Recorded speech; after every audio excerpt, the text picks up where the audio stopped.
speaking of gifts, More gifts. because that's what the NFC East is giving y'all, man. That's why I ain't even gonna say NFC East. That's what the Dallas Cowboys is giving y'all. Somehow, some way, Jerry is going to be a part of the media cycle every time his team's not in the Super Bowl, even if it's not his team actually making the headlines. Commanders, you went and got Dan Quinn. Then you said Dan was like, I need a defensive coordinator. I don't know who I'm gonna go get. Was it gonna be my guy Joe or is it gonna be somebody else? Everyone was like up in awe, and then the Cowboy Nation was like, "We need Joe Witt. We got to make sure it's either Joe Witt or Al Harris." And Joe said, "Hey, guess what? I'm gonna go where my boy go because he always know how to look out for me." So late last night, we find out that the Commanders get Joe Witt. But let's rewind a little bit more to the weekend because Cliff Kingsbury also said that he was supposed to be going to Vegas. I guess he got a gambling problem, so he said, "I'm not going back to the desert." He don't like Arizona no more, so he said, "I'm going to DC." He flips, tells the Raiders that I'm not going there no more. Signs with the Commanders, and now you have you had a whole coaching staff now, Joe. You got your head coach, OC, and DC. So how you feeling about Cliff Kingsbury and Joe Witt Jr.? All right, I actually like both of the moves. I like both of the moves. Now, let's start with Kingsbury. Kingsbury, I think he's the type of coach like a I'm not gonna say he's good, like they're on the same level. I think Kingsbury is probably better than him, but same level. But Matt Nagy, right? Matt Nagy had his head coaching career, and he just wasn't fit for the head coaching job. He's better off as an OC, right? Josh McDaniels, he had head coaching jobs. He's not fit for the head coaching job. He's better off as an OC. And that's how I look at Cliff Kingsbury as of right now. When he went to the Cardinals, or first of all in college, we know he coached Johnny Manziel, Baker Mayfield. I mean, who the best player in the league right now? Patrick Mahomes at Texas Tech.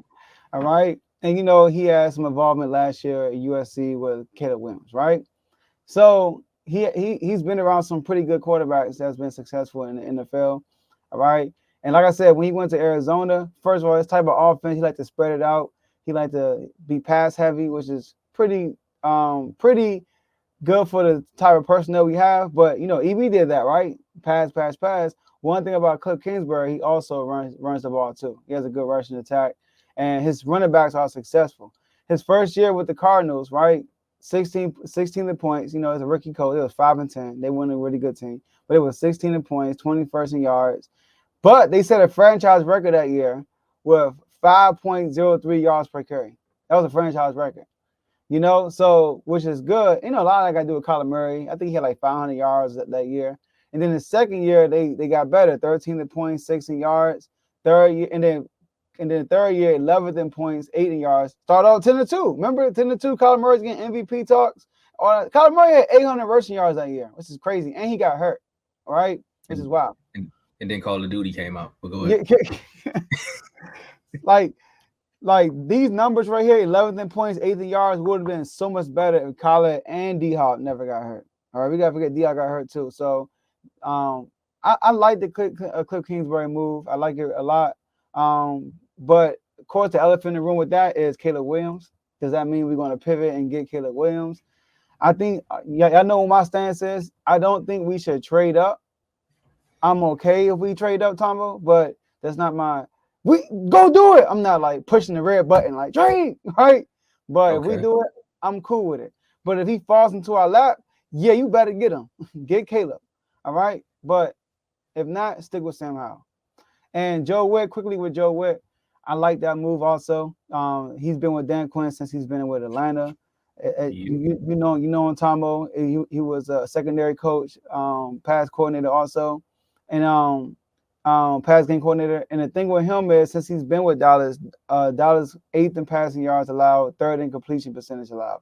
So pass game's been really good, and we you always talk about Trayvon Diggs, like all these, what this secondary has done since Dan Quinn's been there, So I like the moves, and what Cliff Kingsbury, and last thing I'm gonna say is this, is that Cliff Kingsbury, like when you have a defensive head coach, you worry about your quarterback changing coordinators over and over again. Do anybody think Cliff Kingsbury gonna get a head coaching job next year? Probably not. After what happened in the Cardinals, if he does get a head coaching job, Tomo, that's a good thing. I mean, we had a really, really good offensive year. All right. So what the next step and the most important step is who's going to be the quarterback coach, who's going to be the tight end coach, who's going to be RC, who's going to be the assistant coaches on that offensive, coaching staff who can take over if Cliff Kingsbury gets a head coaching job that can just pick up that model. So I like the moves. I like them. I mean, you said a lot there, Joe. I mean, especially about Joe Witt. That was going to be one of my stats there about how he came into Dallas, and now you see how that passing defense is a whole different ballgame. But another thing that he also brings in, along with Dan Quinn, is the pressures. It was the one thing Dallas always feasted on is pressure on the quarterback, and that's why that pass defense went up. And shout out to Kev. I'm gonna give you your shout out this time, but I mean, this is one of the two things we always said about Dallas and their frontline personnel. They never had the defensive tackles. I said it on the last episode. Mhm. Whereas if you got the DNs and you can get some pass rushers, imagine what the pressure on the quarterback really gonna look like. Because now up the middle of the pocket and the sides, the quarterback really can't go nowhere. Lamar Jackson experienced that in that playoff game. It's not a shot. I'm just telling y'all what y'all need to look forward to. With Cliff Kingsbury, to see him back in the league after him being on your done son as a head coach, I think he was like number 3 on your done son, and it went down all the things that he did wrong in that season. It's like, man, I don't think he's going to be another head coach, but he does have the potential to, because everything you just said again, Joe, made me think of another team, and it sounds like history is rewriting itself. Dan Quinn leaves as a defensive coordinator from a team. Granted, they went to the Super Bowl, but you come back, you get an offensive coordinator who can scheme up some real good plays, i.e., running and passing plays. Sound like you could be back in the Super Bowl in maybe another year or two, because that's the same thing that happened with Kyle Shanahan. I ain't saying get your hopes up, but I shouldn't say that, because everything I said these last few weeks or last few days just been happening. Let me write this down. What time is it? 9:14. I might have to retract that from the statement, but now it just sounds like that, because now you got the defensive minded head coach with his homeboy who knows how to run a defense as well. Mm-hmm.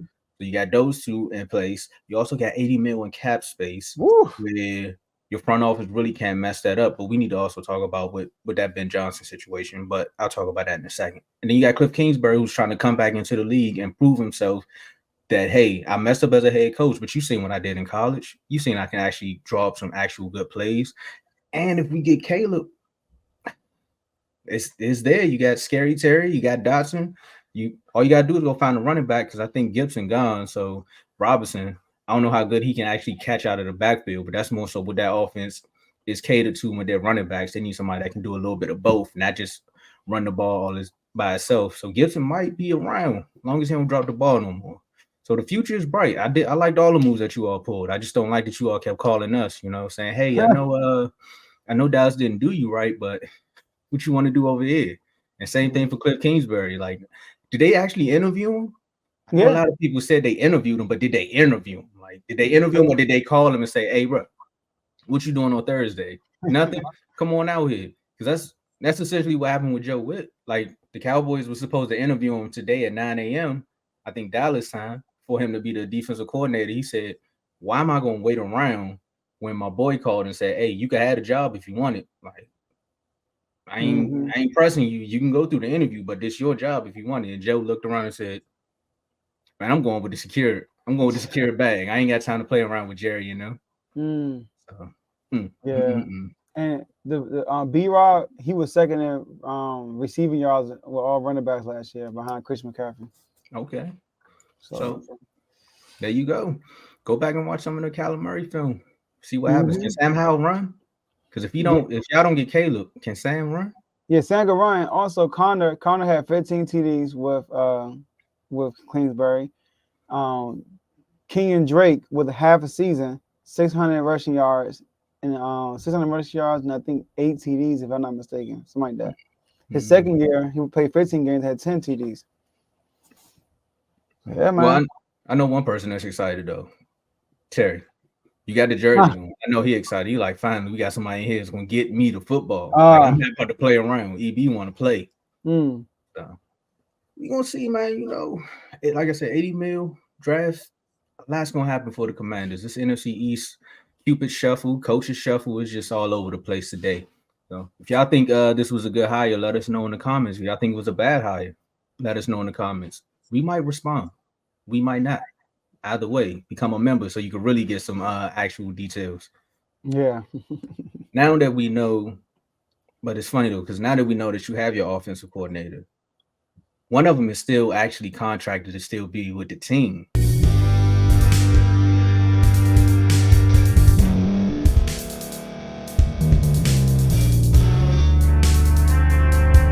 Thank you for staying to the end. If you're watching this on YouTube, please like this video, subscribe, and also hit that notification button so you can be notified next time we put out a video. If you're listening on any podcast platform, subscribe and hit that notification button, y'all, so you can be notified we put out another podcast audio. And last but not least, hit that share button. No matter what you're listening to or watching it, hit that share button and send it to somebody that you know that would love to watch this episode you just listened to. So once again, thank you for staying to the end, and we'll see y'all in the next episode.